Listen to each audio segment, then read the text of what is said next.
three heroes of the prophecy: a monster, a human, and a darkner. These three will show up at the world's edge to banish the angels' heaven. Now you might think that this is a relatively straightforward story. However, something that became noticeable to me in chapters 3 and 4 of Deltarune is the Knight. The Knight is someone who presumably opened the dark fountains of chapters 1, 2, and 4, and looks to be a darkner. However, what's strange to me is the fact that Chris is seemingly working with this Knight. I don't think that I really need to explain a whole lot about why I believe Chris is working with the Knight, but suffice it to say, the fact that they don't deal that much damage to the Knight and willingly kneel to them after Rousey and Susie are both swooned after surviving the Knight is relatively obvious to me.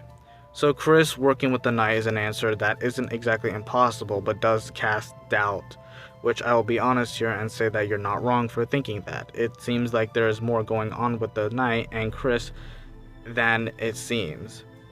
But there's most definitely a connection between Carol Holiday and Chris, despite the obvious cutscene where she literally says that you are welcome anytime, along with seemingly being in contact with Chris on the phone when we're controlling the soul around, alerting the mayor when Susie gets to Dessa's guitar, etc.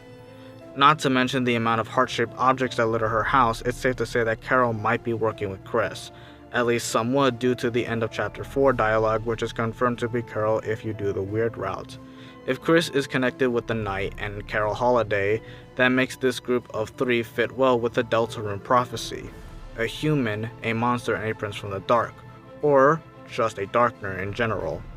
The idea is that Chris, Carol, and the Knight all really fit well into this prophecy. So where am I going with this? Well, it's relatively simple. I believe that there is an anti-Deltarune triad, that is the Knight, Chris, and Carol, and their goal is to not banish the angels' heaven, but rather something else. What that something else is could lie in the cutscene where the Knight throws its blades to create a dark fountain within the dark world, thus summoning a Titan. Now, why? Why would the Knight do this? For shits and giggles? I don't think so. A clue we get as to why the Knight is doing this comes from its reaction to Susie saying that the Knight can't defeat us in the light world, right before summoning a Titan. So what does summoning a Titan have to do with negating the fact that the Knight would be powerless in the light world? Is it because it causes the roaring? Perhaps, although according to the prophecy, the roaring will only happen at the end of the story, and that's when the three heroes will appear at World's Edge to banish the angels' heaven. The Knight trying to summon the roaring prematurely is definitely in character, but what else would be gained from that? Remember, the Knight is working with Chris, and maybe Carol, judging by Chris contacting Carol about the code and the guitar. And judging by the fact that the Knight went into the bunker, it's safe to say that Carol is most likely covering for them if she got mad at Susie but is alright with Chris staying.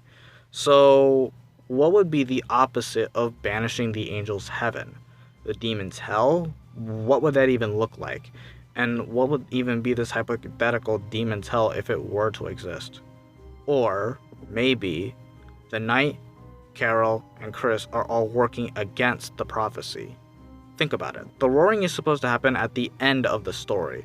So what benefit would be gained by prematurely starting the apocalypse when it directly opposes the prophecy? Unless that is the Triad's sole purpose, to go directly against the prophecy, to essentially mess everything up and bring about the roaring under completely different circumstances. Under the current prophecy, the three heroes will banish this angel's heaven, presumably saving the world.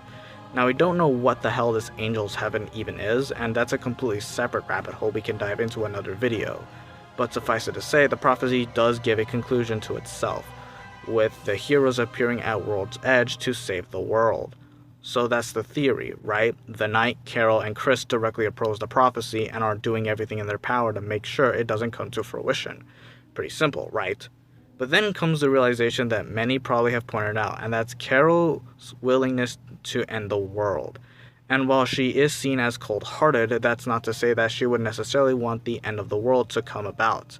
So that idea is instantly thrown out the window.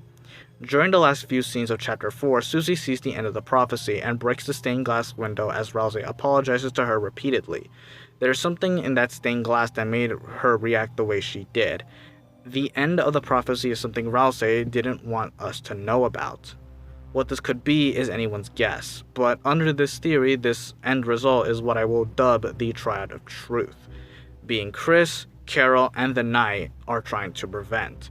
Chris doesn't rush to the mural because they already know what it is beforehand, so all roads lead to us trying to figure out this ending that none of us know about, that the Triad of Truth doesn't want us knowing or is trying to prevent it in some way. Which leads me to ask, what is the ending to Deltarune, if this is the case? I think I might have an answer for this, although it is very cliched and many will probably know where I'm going with this. The ending to the original prophecy is a sacrifice, either being Noelle because of her angel motif, Chris because they have the heart-shaped object, or Susie because of them reassuring Rousey that it won't let it happen.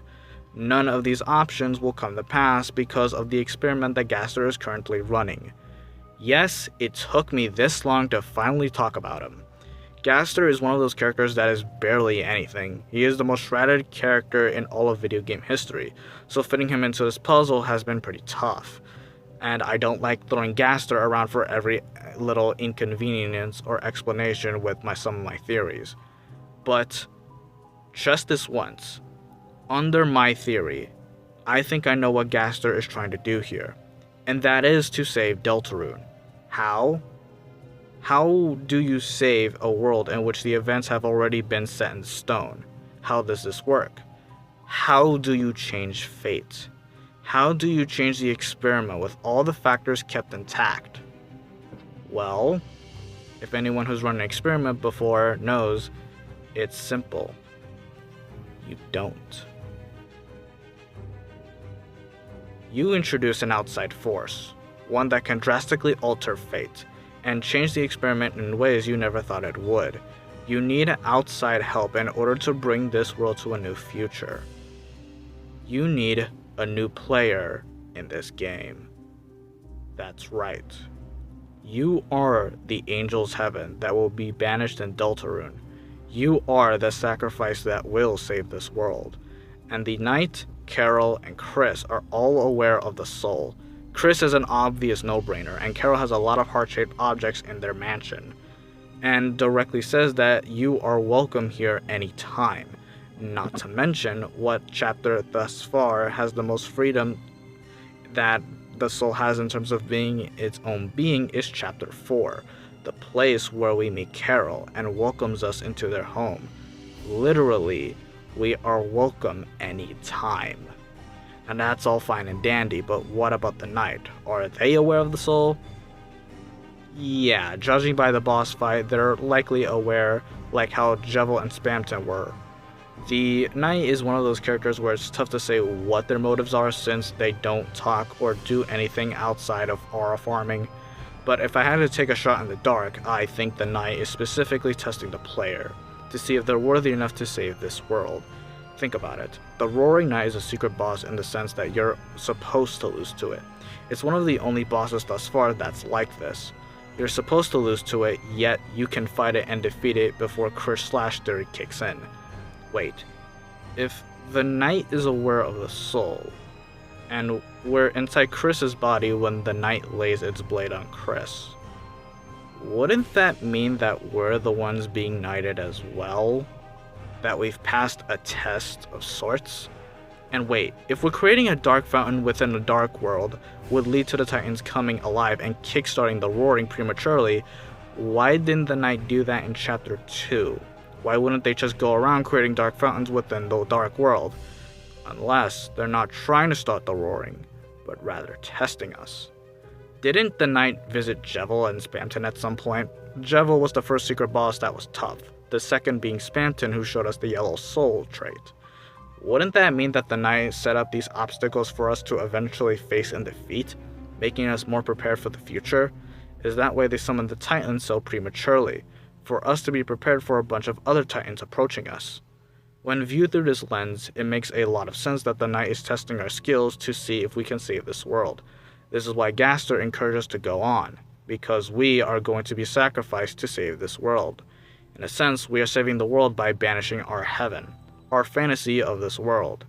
And, in order to save it, we must let go of it.